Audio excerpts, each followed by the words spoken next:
Thor sets off on his fourth solo adventure in Thor, Love and Thunder, the sixth film in Phase 4 of the Marvel Cinematic Universe, and the second film in this universe that I have walked out disliking.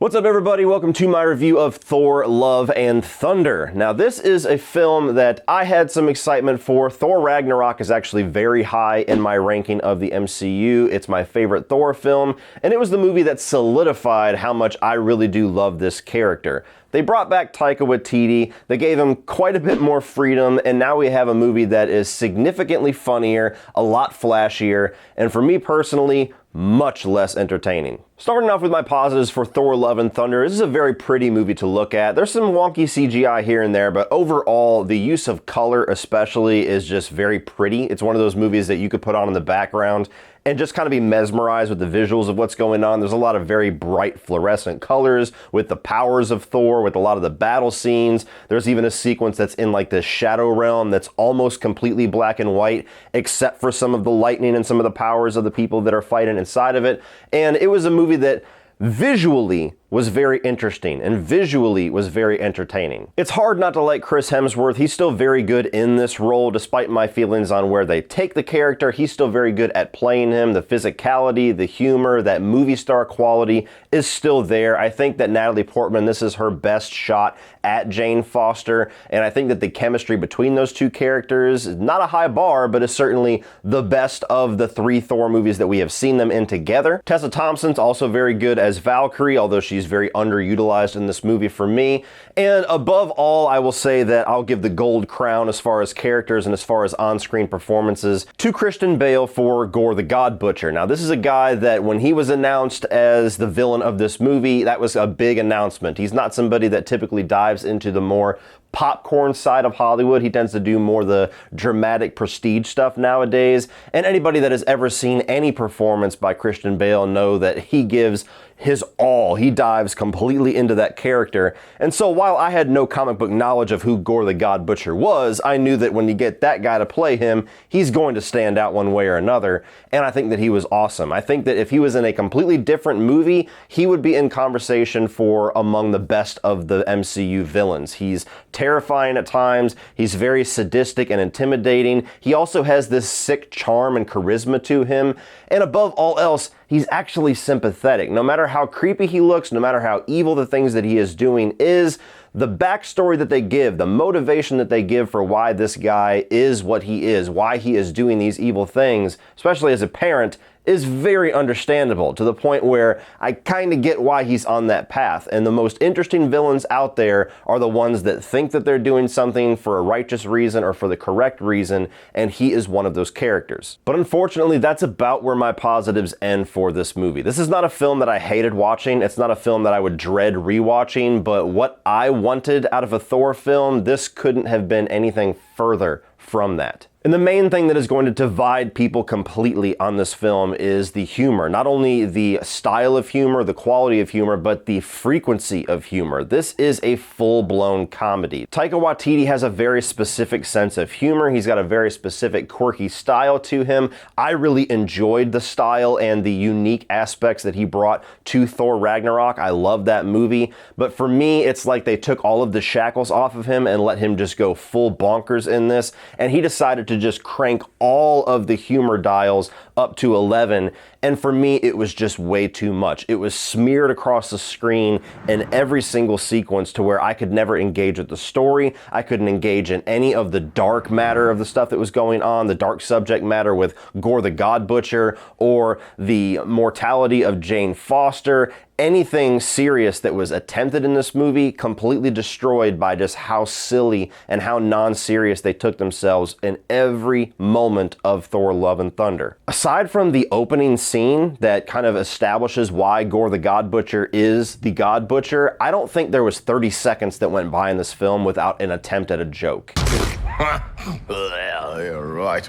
I've been on record multiple times since I've been on YouTube that the MCU brand of humor is very extreme hit or miss for me. There's movies and there's moments that I think is hilarious that I bust out laughing in the theater, and that's one of the biggest moments in the movie that I always remember and love to rewatch. And then there is a lot of humor in this universe that I think completely falls flat and even goes as far as to ruin the dramatic moments that surround that moment of humor. That was the entire movie for me of Love and Thunder. Just that side of it.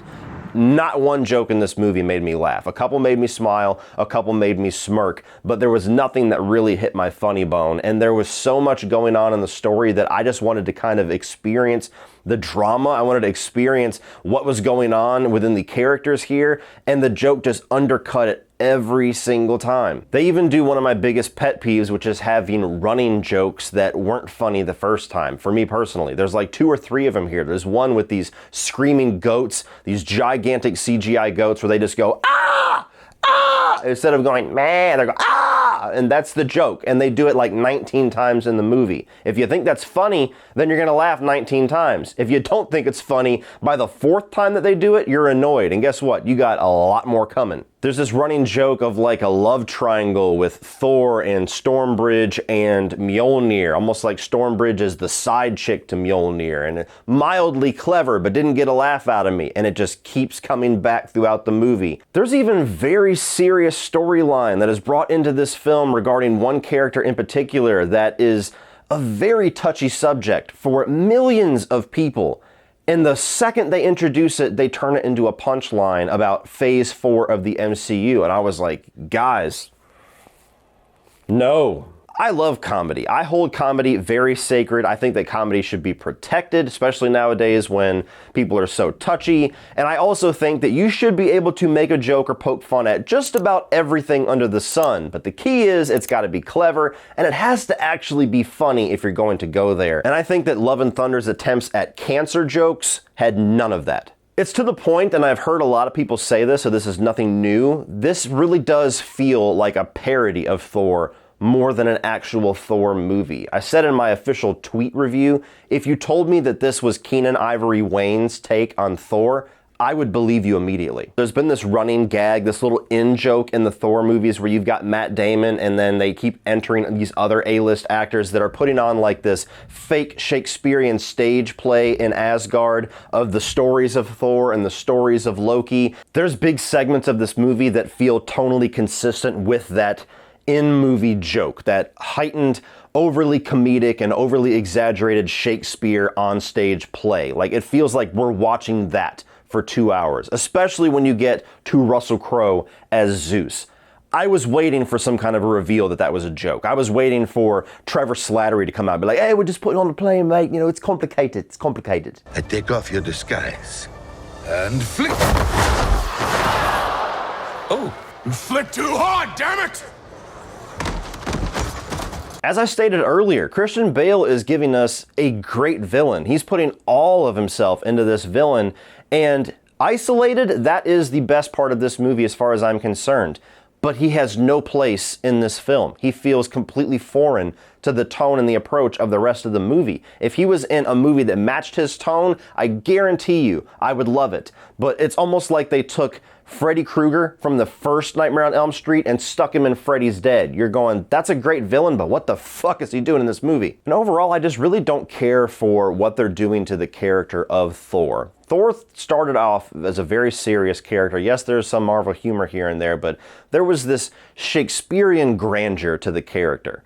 And we've since kind of gotten away from that. And then in the Avengers Infinity War especially, there was much more of a darker storyline, a bit of a darker character arc of vengeance going on with Thor. Ragnarok certainly had its simple and its silly moments, but there was still a lot of dark and very big ramifications going on for his character, his world, and his overall story. You get here, and it just feels like Thor has now been boiled down to like 50% free-spirited stoner character and 50% dumb jock. And I just think that destroys anything that was interesting or powerful or really stand out about the character. Now he's just the blunt end of a joke. Now he's just there for comedic relief. And as I said before, feels like a parody of the character than the actual character. Ragnarok cemented Thor as one of my favorite characters in this entire universe. Love and Thunder has now dropped him off of that list. But even underneath the extreme overuse of humor, I struggled to figure out what the story, what the point that they were going for with this film was. What was Thor's arc here? I really don't understand what they intended it to be. They started to where he's kind of lost. He's a lost soul trying to find himself, as if we haven't already explored that 3 or 4 times with this character in this universe already. But he's got this big emptiness in him because of Jane Foster, who was completely absent from Ragnarok. Okay, so that's the inciting incident that sets up everything where she's going to eventually become another Thor.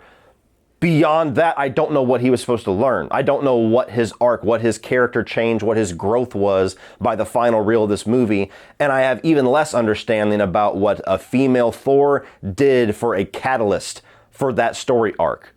Jane? To the point where the place they leave the character of Thor at the end of this movie, teasing where his story is going to go in the future, I'm not going to say anything specific about it, I don't really care. It doesn't really feel like something that I'm invested in because it just happens. And it doesn't feel like that was a completion of his arc or like this big moment of growth or this big change for the character. It's just something that's going to happen now.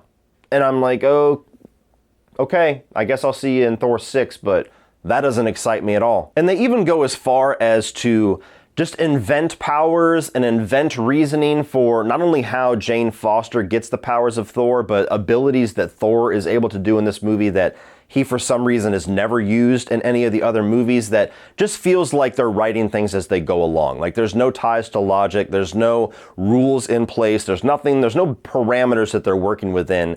They're just able to make them do whatever they need to do to get them to the next scene. And in a movie universe that's so tightly woven like this, that doesn't work well. Thor's able to do things, he's able to pull out these powers and these abilities in this movie just at the drop of a hat, with nothing being taught to him, no new powers being bestowed upon him, just something that he's apparently always been able to do that makes no sense why he's never done them before. And while I'm sure somebody out there is going to tell me that this is how it happened in the comics, or it makes sense because of this one scene back then, the explanation that we're given for how Jane Foster is able to just be bestowed the powers of Thor and Mjolnir was not enough for me. It was quick, it was simple, it was something that they clearly did not want to spend very much time or effort on explaining, so they just give you a quick answer and they're like, okay, let's move on now, she's got powers. And talking specifically about Jane Foster as Lady Thor, while I think she was good in the role, I don't think it really added anything to the dynamic of Thor or for a Thor film. I don't think that having 2 of them made it more cool or made it more awesome. We just had a Spider-Man movie last year where we had 3 Spider-Men with the exact same powers, almost the exact same suits, flying around doing all these things, and that just made everything more awesome. That just heightened everything that was going on with one Spider-Man. Here you've got 2 Thors with nearly the identical powers, nearly identical suits, and to me it just diminished Thor. There was nothing cool or standout or unique or some new dynamic that Lady Thor brought to the fight scenes, the action scenes, or the drama or anything. And so it felt like her presence, her impact for this one movie wasn't as special as it could have been. And finally, and this is something that you're either going to love or hate with this film, the soundtrack that they chose to go with only grinded my gears even further. I am not a fan of Guns N' Roses. They have some great stuff, but I don't like the band overall for reasons I don't need to get into here. And they have 4 songs in their category that I really wish that I would never hear again because they have just been overplayed to an agonizing degree for the past 30 plus years. And all 4 of those songs are what makes up the entirety of this soundtrack. It was almost like it was a targeted joke towards me. One of them was in the trailer, that's all I expected, and then they played another one, and then they played another one, and I was like, oh my god, there's only one left, and then they played that one, and I'm like, Jesus Christ, I feel personally attacked right now. I mean, November Rain, Sweet Child of Mine, Welcome to the Jungle, and Paradise City. And that's the entire soundtrack of the movie until you get to the credits. It was just, that took it down a little bit for me. If you're a Guns N' Roses fan, you'll be excited. If you're like me, I was like, oh, you motherfuckers. In the end, guys, this is gonna be a movie that's very divisive. If you like the humor, if you enjoy Taika Waititi's goofy, quirky style, you're going to laugh your ass off throughout most of the runtime, and you're probably gonna walk away saying this is one of your favorite movies of the universe, maybe even the funniest movie that you've seen all year. And then there's gonna be a lot of people that walk out the same way that I did, going, that was just way too much. That was way too goofy, way too silly. I don't enjoy that direction. Do not do that again, please. Well, that's it for this one, guys. If you enjoyed this, please click over here for my playlist of all of my Marvel Cinematic Universe reviews and rankings. I'm also going to put, if you're a horror fan, my most recent horror tier list up here for you to check out. Please like and share this video and hit that subscribe button so you don't miss anything in the future. Thank you for watching, and as always, remember, opinions are like assholes, but that doesn't mean that you have to be.